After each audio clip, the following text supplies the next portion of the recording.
Rainbow Diversamente Radio. La voce di chi non ha voce. Benvenuti su RDR Sardegna. Oggi ci troviamo nel magico parco di Molineddo ad Ossi. Simone e Monica hanno intervistato 3 personaggi del mondo dell'arte. Il padrone di casa Bruno Petretto, un artista e pittore Max Mazzoli e la professoressa Mariolina Cosseddu, critica d'arte. Vediamo subito l'intervista.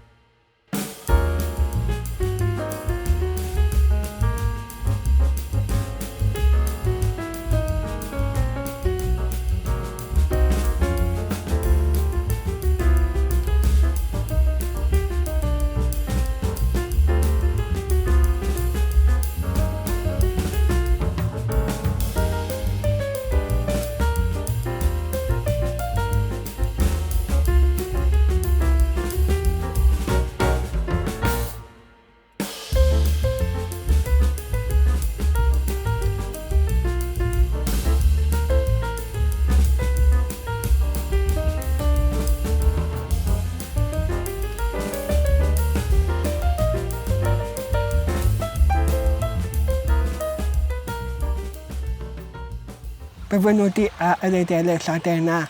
Oggi in questo parco siamo in compagnia di un artista amante della natura.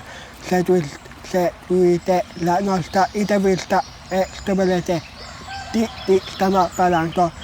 Qual è il tuo nome? Bruno Petretto. Quanti anni hai? 81 compiuti. Qual è la tua professione? Diciamo ho fatto un po' di tutto nella vita, dall'impiegato al manovale muratore, ho fatto di tutto. Qual è il tuo cibo preferito? Come? Ah sì, ma diciamo che la pasta asciutta e i legumi tutti quanti. Che studi hai fatto per fare il vostro artista? Ma studi per fare l'artista non ne ho fatto. Ho preso la terza media serale da grande a 33 anni. Ti piace la musica? Molto, molto, molto. Il mio cantante preferito è Bello Pelù. Qual è il tuo? A me sono i cantautori, in particolare Vecchioni, Roberto Vecchioni.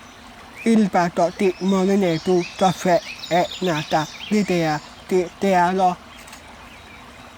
Ma diciamo che non c'è stato un momento specifico, però è che dopo che è caduta la frana questi massi mi hanno coinvolto perché erano belli, in qualche maniera ho pensato di dare la possibilità a degli artisti di scolpirli. E niente, e da lì è nato nel 97, la frana è avvenuta nel 1995, mentre invece l'idea di fare questa arte evento creazione tutti gli anni è del 97. Okay. In quanto tempo è stato realizzato il parco? Ma diciamo che è stato realizzato nei vari periodi così, perché poi io sono molto svelto facendo le cose e non è che sto con il livello e la lenza per vedere come. A me interessa interagire con lo spazio, con la natura e diciamo tempo è relativo, perché per certe cose questo, per dire, mi dicono quanto tempo hai fatto, quanto ci è voluto per fare la casa sull'albero. E loro pensano che ti dicano 1 mese, 2 mesi, 1 anno, 2 giorni. Io e un'altra persona. Artista o artigiano, qual è la differenza? Artista. L'artista, bravo, no, una bella domanda questa qua. L'artista è quello che usa anche il cervello e l'artigiano è quello che usa le mani, di solito. Però anche in un momento c'è l'artigiano col cervello, con questo non sto dicendo che c'è l'artigianato col cervello, però di solito quando io dico che un certo tipo di quadri, di sculture, è quando sono la perfezione, e guarda quello lì, ha fatto quello là, perfetto, uguale alla realtà. E beh, quello è un buon artigiano senza cervello. Io perlomeno la vedo così, poi. Quali artisti hanno collaborato all'interno di questo parco? Eh beh, tanti, perché considera che sono 27 anni che con questo che facciamo questa manifestazione.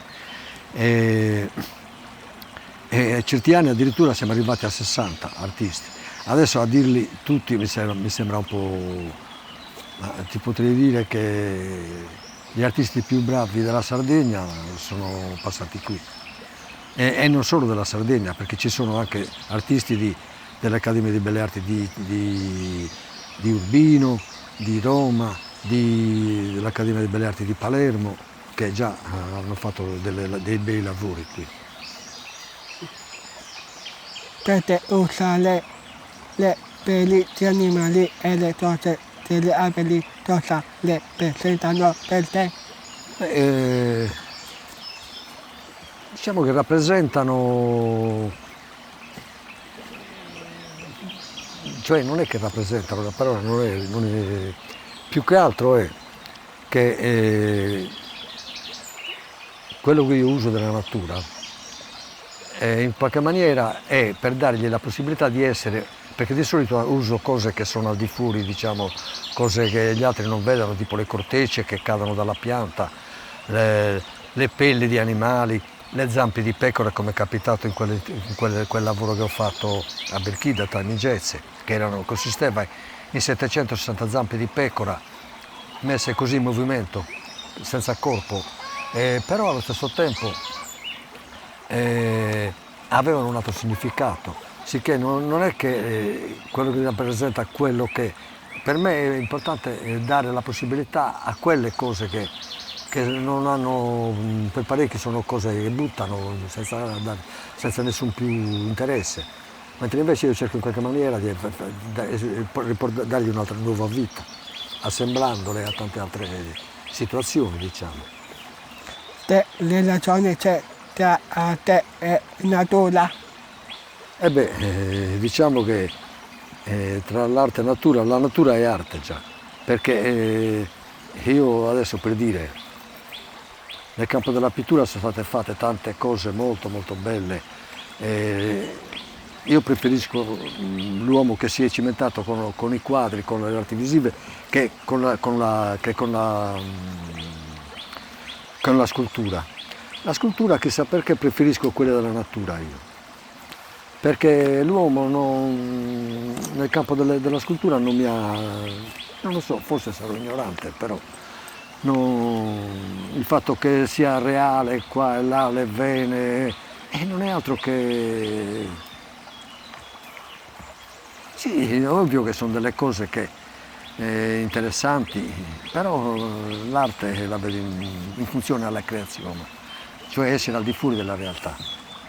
Io sono un albero e la tua per la natura.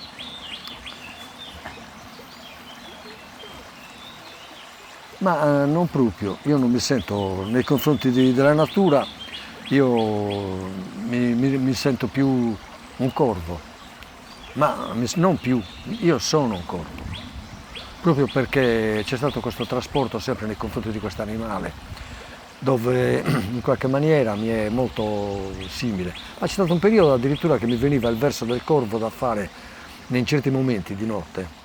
Mi veniva fare quel verso che fa il corvo particolare, che è un coso gutturale.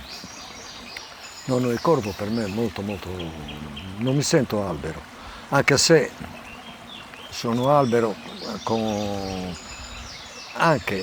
però diciamo il mio io più vicino al corvo. Poi giustamente quello che mi circonda, io mi ricordo adesso un particolare, mi ricordo una volta con Antonello Freso, eravamo lì al Monte Limbara, a un certo punto c'era un cestino con delle corna enormi, belle proprio, no? Di un animale, adesso non ricordo cos'erano, però no. Io subito, come le ho viste, subito me le ho messe nella testa io. E Antonello mi ha guardato così stupito Ah, dice vieni, vieni che ti faccio una foto. E subito mi ho tolto la camicia, perché mi piace più se non avere addosso niente che mi tolga dal mio corpo, no? E mi ha fotografato, e infatti poi l'ha messa addirittura su un catalogo in copertina, e alla fine copertina questa foto.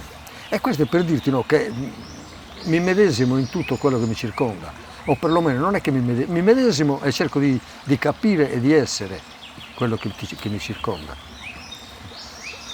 Sono quali tipi di materiali ti piace di più creare? Ecco, non lo so, diciamo che ognuno ha la sua particolarità. Diciamo che sotto un certo aspetto, più che altro con le cortecce, con il mondo vegetale, perché questo? Forse perché in qualche maniera sono stati i miei inizi, perché ho iniziato con le cortecce di eucalipto, mentre lavoravo lì ad Alghero, a Santa Maria la Palma.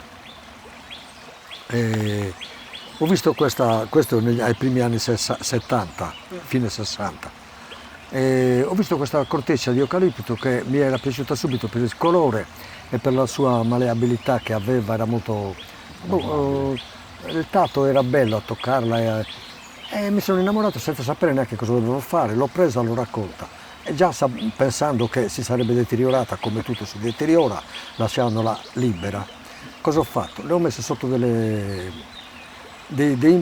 pesi, dei marmi, in modo che essiccandosi rimanesse in quella forma qua.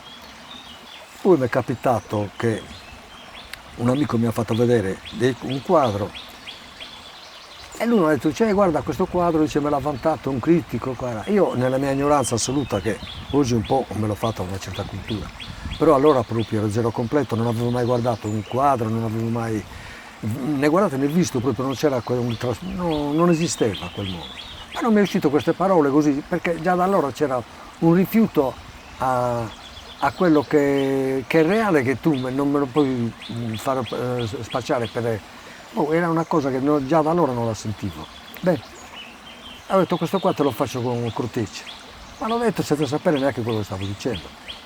E poi mi sono trovato, infatti questo pezzo ce l'ha mia sorella, il primo quadro che ho fatto, perché l'ho fatto questo paesaggio di casette, erano niente di... Però diciamo che agli inizi questa materia non sono riuscito a distruggerla, perché come i primi anni che io mi sono cimentato con questa materia, non è che la rispettassi, non sono riuscito a distruggerla, perché poi ho capito col passare degli anni che non era lei, non ero io che comandavo, ma era lei. Bastava dargli importanza a lei, che lei c'era alla grande, sapendola, diciamo, in qualche maniera metterla in situazioni o accompagnandola con altre cose, altre sempre della natura. C'era la possibilità di avere una nuova vita, perlomeno delle sensazioni dove uno si può immedesimare. Ricordo che hai iniziato con Antonello Fresu, ce ne parli? Sì, il corto che ho realizzato con Antonello Fresu è capitato che mentre stavamo girando il film su Re, con il regista Columbo, dove facevo la parte di Giuseppe d'Arimatea io, no?